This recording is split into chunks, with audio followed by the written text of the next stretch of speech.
বাংলাদেশে এই মুহূর্তে সবচেয়ে বেশি কথা বলা দরকার নর্দমা নিয়ে, নালা নিয়ে, ড্রেন নিয়ে। ড্রেনের দায়িত্বে কোন কোন মানুষ আছেন, রাইট? অথচ অনেকেই বলবেন অমুক নায়ক এই করছেন, অমুক সিনেমা এই হয়েছে, জওয়ান এই হয়েছে, এগুলো আমরা সব জেনে মাথা একদম ব্লক করে রাখতেছি।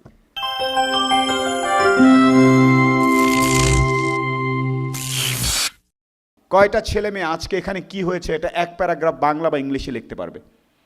আজকে কি হয়েছে আমি যদি বলি, আপনাকে আমি আজকে আমার হোয়াটসঅ্যাপ নাম্বার বা ইমেল অ্যাড্রেস দিয়ে গেলাম, আপনি ভাইজান কেমন, আমাকে এক প্যারাগ্রাফ ইমেল করবেন, এই অনুষ্ঠানটা, আমার অনুষ্ঠানটা, বক্তব্যটা কেমন লাগছে, এক প্যারাগ্রাফ 8-10টা লাইন লিখবেন। দাঁত ভেঙে, কলম ভেঙে, ল্যাপটপের কিবোর্ড ভেঙে যাবে, 80 to 90% ছেলে মেয়ে লিখতে পারবে না।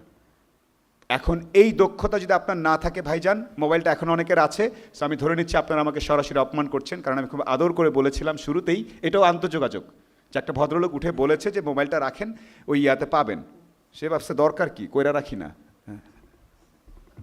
হ্যাঁ, উনি অনেক চালাক ভাবছেন নিজেকে।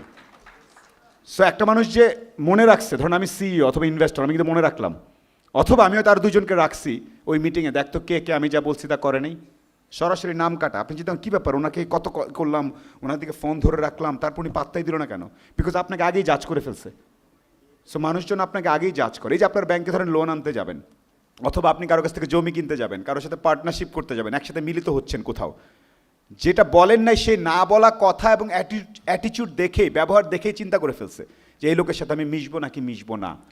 সো দুনিয়া বড় কঠিন জায়গা, যারা বোঝেন তারা এইভাবেই চোখ দিয়ে বোঝেন, রাইট? এবং ঠান্ডা মাথায় খেয়াল করে দেখেন যে আমরা প্রায়ই বলি না, ইউরোপিয়ানরা বিভিন্নরা এত দূর থেকে এসে কি কত হাজার হাজার কিলোমিটার কাঠের নৌকাতে এসে আমাদেরকে 300-400 বছর ধরে শাসন করে গেল। কাহিনীটা কি? ওরা এইসব ভয়ঙ্কর যোগাযোগ ব্যবস্থায় দারুণ, মানে আমরা যা না জানি আমাদের সম্বন্ধে এখনও তারা তার থেকে বেশি জানে। সো আমার একটা ছোট্ট অনুরোধ আপনাদের সবার প্রতি, যারা স্টুডেন্ট, আপনারা বলা, জানা, শোনা, দু একটা ভাষা এবং আন্তঃযোগাযোগ, আরেকজন মানুষের সাথে কী করে যোগাযোগ করা যায়, এই জিনিসগুলো খেয়াল করবেন। নাও আমাদের প্রত্যেকের মনেই, আমাদের মন খুবই, মানে আমাদের তো চঞ্চলতা, সস্তা জিনিস, হালকা জিনিস ভালো লাগবেই। আজকে যদি আমি আপনাকে বলি আপনি সারাদিন কী কী দেখলেন বাংলাদেশ সম্বন্ধে, আচ্ছা আজকে এই মুহূর্তে ধরেন ঢাকা, কোন বিষয়টা নিয়ে সবচেয়ে বেশি কথা বলা দরকার? আজকে কোন বিষয় নিয়ে সবচেয়ে বেশি কথা বলা হওয়া দরকার? আমি আমার জন্য বলছি, যেহেতু এই মুহূর্তে আমি এখান দ্বারা বক্তৃতা দিচ্ছি, তাই আমি আমার পয়েন্ট অফ ভিউটা জানতে চাচ্ছি। আপনারটা যে রং তা না, কিন্তু আমার যেটা মনে হচ্ছে বলার পরে আপনি হয়তো বুঝবেন, আজকে কোন জিনিসটা নিয়ে সবচেয়ে বেশি আলাপ হওয়া দরকার ছিল বাংলাদেশের সব জায়গায়, ঢাকায় বা বাংলাদেশে? কাছাকাছি গেছেন। আরও যদি বাংলায় বলি, থ্যাংক ইউ, এক কথায় জলাবদ্ধতা। কারণ 25 থেকে 26 তারিখ পর্যন্ত আরও বৃষ্টি হবে। বাংলাদেশে এই মুহূর্তে সবচেয়ে বেশি কথা বলা দরকার নর্দমা নিয়ে, নালা নিয়ে, ড্রেন নিয়ে। ড্রেনের দায়িত্বে কোন কোন মানুষ আছেন, রাইট? অথচ অনেকেই বলবেন অমুক নায়ক এই করছেন, অমুক সিনেমা এই হয়েছে, জওয়ান এই হয়েছে, এগুলো আমরা সব জেনে মাথা একদম ব্লক করে রাখতেছি, রাইট?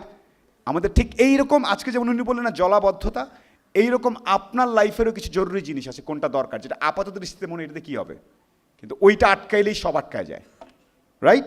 সো ড্রেনের দায়িত্বে কে আছে, কয়টা নর্দমা আছে, কতগুলো জলাধার আছে, নাই কেন, এটা বলে যে আপনি কিছু করে ফেলতে পারবেন তা না, বিকজ আমাদের সিস্টেম ডিফারেন্ট। আমাদের সে বলেও কিছু হবে না। এই ব্যাপারে অনেক সুন্দর সুন্দর কথা বলবেন, প্রজেক্ট টেন্ডার পাবেন আরেকজন, এটা কোনো সমস্যা নেই, এটা অন্য জিনিস, ওই খেলা ডিফারেন্ট, ওটাতে আমরা না যাই, ওটা বড়দের খেলা, যেটা সবচেয়ে অসুস্থ।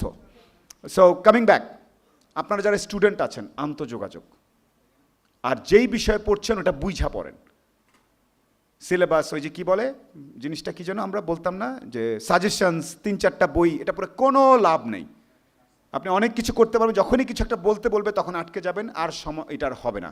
সো প্লিজ যারা স্টুডেন্ট এই জায়গাটায় আসেন, আমি অনেক জায়গায় বলি যে দক্ষতা ছাড়া কোনো উপায় না। আমি ডিরেক্টলি কিছু কাজ করি, যেমন কালকে রাত থেকেও কাজ করছিলাম, ছেলেটা থাকে সিলেটে থাকে, কমিউনিকেশন এজেন্সি চালায়, সে ওখানে বসে আমাকে ডিজিটাল মার্কেটিংয়ের সব সলিউশন দিয়ে দিচ্ছে, হোয়াটসঅ্যাপে হয়ে যাচ্ছে, ওকে আমি দেখিও নাই ঠিক মতো, ওকে আমি কালকে টাকাও পাঠিয়ে দিব, ওর সাথে আমার লেনদেন হয়ে গেছে। অথচ আপনারা আজকে এখানে আসছেন, সুগন ভাইয়ের কথা শুনতেছি, টিকিট কাটছি, অমুক গড সেলফি নিচ্ছি, কিন্তু তাতে আমার কিছু আসে যায় না, বিকজ আপনার সাথে আমার দক্ষতা রিলেটেড কোনো কথাবার্তা হয় নাই।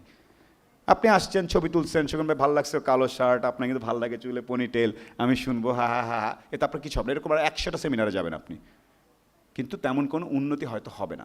সো এই জিনিসগুলো, সেকেন্ড নেগোসিয়েশন স্কিল, ভাষার দক্ষতা, কম্পিউটার লিটারেসি, এই জিনিসগুলো অবাক, মানে অনেক ঘাটতি আছে। সো আপনাদের একদম আগেও বলেছি এই জিনিসগুলো খুবই ইজি, এই জিনিসগুলো আপনাকে পরিবর্তন করতে হবে, এছাড়া উপায় নেই। আর আপনি এমন একটা সমাজ বা দেশে থাকেন যেখানে প্রচুর সমস্যা এবং প্রচুর মানুষ, আপনি আলাদা কেন, এটা খুবই গুরুত্বপূর্ণ, প্রচুর মানুষ। সো ওই জায়গাটায় কাজ করার খুব স্কোপ আছে। স্টুডেন্টদের পরে আর কেউ আছেন পরবর্তী চাকরি করছেন কারা এরকম আছেন, জব করছেন 20%-এর মতো? আচ্ছা, জব করছেন, জবের আমি একদম ফার্স্ট একটা কথা বলি, যেখানে আপনি জব করছেন আপনি যেই বেতন পান তার থেকে 7 গুণ মাসে কোম্পানির জন্য করতে পারেন কিনা সেটার উপর ডিপেন্ড করে আপনি অন্তত অ্যাভারেজ কিনা। আপনার বেতন যদি 50,000 হয়, আপনি কোম্পানির জন্য 7 গুণ মানে 3.5 লাখ টাকার প্রফিট এনে দিতে পারছেন কিনা সেটার উপর মালিক পক্ষ চিন্তা করে যে আপনি মোটামুটি ওকে কিনা। তার উপরে আপনার সম্বন্ধে আপনাকে পাত্তা দিবে কিনা, নাকি আপনার কদিন পরে ফেলে দিবে সেটা ডিপেন্ড করে। সো আপনি 7 গুণ 7 টাইমস আপনার পেছনে যে খরচ হয় সেটা কোম্পানিকে ফেরত দেওয়ার পরে কোম্পানি ভালো না খারাপ, এসি চালায় না, ছুটি দেয় না, এটা করেন, এই ধরনের ন্যাগিং করতে পারবেন। আগে কোম্পানির জন্য 7 টাইমস রিটার্ন এনশিওর করেন। কোম্পানি যেখানে ব্যবসা করে সেই বিষয়, সেই ইন্ডাস্ট্রি সম্বন্ধে বসের সমান জানার চেষ্টা করেন। আপনি যেই পদে থাকেন তার থেকে ওরা 1-2টা উপরের পদের কাজ কি, তারা কি করে সেগুলো একটু দেখেন, বোঝেন। আলসেমি করলে পিছাই থাকবেন। সো জীবীদের জন্য এটা হচ্ছে আমার প্রথম কথা। দ্বিতীয়, চাকরিতে একটু সময় দেন, আপনি যে ইন্ডাস্ট্রিতে আছেন সেটা বোঝার চেষ্টা করেন। হুটহাট প্রমোশন আশা করে লাভ নেই, দুনিয়া এত সহজ না।